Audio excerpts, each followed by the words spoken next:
কচুয়া পৌরসভার সম্মানিত আহ্বায়ক আমাদের হাবিবুল্লাহ ভেন্ডা সাহেব, উপস্থিত আছেন আমাদের আজকের প্রধান অতিথি সকলের শ্রদ্ধাভাজন পৌরসভার সাবেক 2 বারের মেয়র, সাবেক ছাত্রনেতা, চাঁদপুর জেলার সহসভাপতি এবং কচুয়া উপজেলা বিএনপির সম্মানিত আহ্বায়ক জনাব হুমায়ুন কবির প্রধান ভাই সহ আমাদের কচুয়া উপজেলা বিএনপি তথা চাঁদপুর জেলার সম্মানিত সদস্যবৃন্দ এবং কচুয়া উপজেলা বিএনপি সম্মানিত যুগ্ম আহ্বায়কবৃন্দ এবং পৌরসভার যুগ্ম আহ্বায়কবৃন্দ এবং উপজেলা পৌরসভা ছাত্রদল, যুবদল, স্বেচ্ছাসেবক দল, শ্রমিক দল, কৃষক দল, মহিলা দলের, ওলামা দলের সকল নেতৃবৃন্দ উপস্থিত ভাই, আসসালামু আলাইকুম।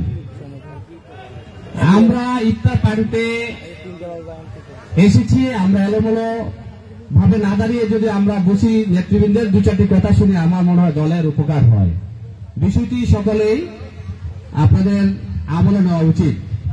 প্রিয় নেতৃবৃন্দ, এই মাসটি হল আমাদের স্বাধীনতা দিবসের মাস। 1971 সালে আমাদের বিএনপি প্রতিষ্ঠাতা তৎকালীন মেজর জেনারেল জিয়াউর রহমান সাহেব, সাবেক রাষ্ট্রপতি শহীদ প্রেসিডেন্ট জিয়াউর রহমান সাহেব স্বাধীনতার ঘোষণা দিয়েছিলেন। তিনি স্বাধীনতার ঘোষণা দিয়ে কান্ত আমি এই দেশটিকে স্বাধীন করার জন্য পরিবার পরিজনের কথা উনি চিন্তা না করেই তিনি যুদ্ধ করেছেন এবং 9.5 মাস যুদ্ধ করে এই দেশটি স্বাধীন করেছেন। আমরা তার আত্মার মাগফিরাত কামনা করছি এবং এই সারা বাংলাদেশে 30 লক্ষ শহীদ, 3 লক্ষ মা বোনের ইজ্জতের বিনিময়ে সারা বাংলাদেশের সকল মানুষের অবদানের কারণেই এই দেশটি তৎসময় স্বাধীন হয়েছিল।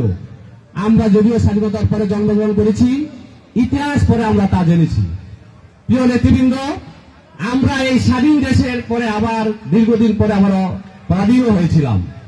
তার প্রেক্ষিতে ওনার সুযোগ্য সন্তান বিএনপির ভারপ্রাপ্ত চেয়ারম্যান জনতা জনাব তারেক রহমান সাহেব আবার আপনাদের আমাদেরকে সকলকে ঐক্যবদ্ধভাবে এই দণ্ডদশা এবং ফ্যাসিস্ট সরকারের বিরুদ্ধে আন্দোলন সংগ্রাম করে দীর্ঘ 18 বছর পরে আমরা আবার স্বাধীনতা ফিরে পেয়েছি। প্রিয় নেতৃবৃন্দ, এই 18 বছরের ইতিহাস যদি বলে থাকি, যেহেতু ইফতার পার্টিতে আমাদের সময় সংক্ষিপ্ত, সেদিকে যাচ্ছি না। আপনারা সকলেই জানেন, মামলা হামলা নির্যাতন সকল কিছু উপেক্ষা করে আজকে আমাদের এখানে অবস্থান। প্রিয় নেতৃবৃন্দ, আমরা বলতে চাই যে দেশনেত্রী বেগম খালেদা জিয়া এবং দেশ নায়ক জনাব তারেক রহমানের সহ সকল নেতৃবৃন্দের সারা বাংলাদেশে যে নির্যাতিত হয়েছেন তার এই প্রেক্ষিতে আমাদের দেশ কিভাবে পরিচালিত হবে, আমাদের দেশকে কিভাবে এগিয়ে নিয়ে যেতে হবে, সেইভাবে আমাদেরকে তার প্রেক্ষিতে আমাদেরকে এগিয়ে যেতে হবে। প্রিয় নেতৃবৃন্দ, গত 18 সালের নির্বাচনে আমাদের প্রিয় নেতা জনাব মোশাররফ ভাই মনোনয়ন পেয়েছিলেন। তিনি মনোনয়ন পেয়ে কাঁদতে হননি।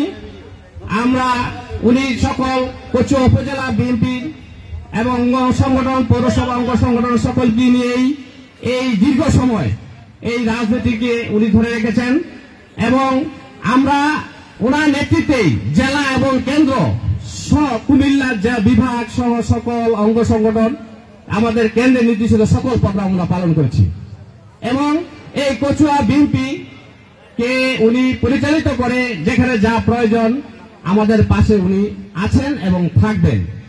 আমি অনুরোধ করতে চাই, আগামী যে পরিবেশ আমাদের এসেছে শহীদের বিনিময়ে এবং অত্যাচার নির্যাতনের যারা আমরা সকলে ভুক্তভোগী ছিলাম এবং যারা আত্মহত্যা করেছেন, যাদেরকে শহীদ করেছেন, তাদের আত্মার মাগফিরাত কামনা করছি। প্রিয় নেতৃবৃন্দ, আমরা একটি কথা বলতে চাই, আগামী নির্বাচনে কে সামনে রেখে আমরা সকলে ঐক্যবদ্ধভাবে কাজ করব এবং দলের কাণ্ডে হিসাবে আমাদের জনতা জনাব মোশাররফ ভাই মনোনয়ন পেয়েছেন, ওনার কাছে মনোনয়ন আছেন, ভবিষ্যতে উনি পাবেন। ওনাকে সকলে মিলে ঐক্যবদ্ধভাবে কাজ করে এগিয়ে নিয়ে যাবো এই প্রত্যাশা ব্যক্ত করে সকলকে ধন্যবাদ জানিয়ে আজকে যারা এই আয়োজকে ছিলেন সকলকে ধন্যবাদ জানিয়ে আমার বক্তব্য শেষ করছি। খোদা হাফেজ। বাংলাদেশ জিন্দাবাদ। কোচা উপজেলা পৌরসভা বিএনপি জিন্দাবাদ। সকলকে ধন্যবাদ।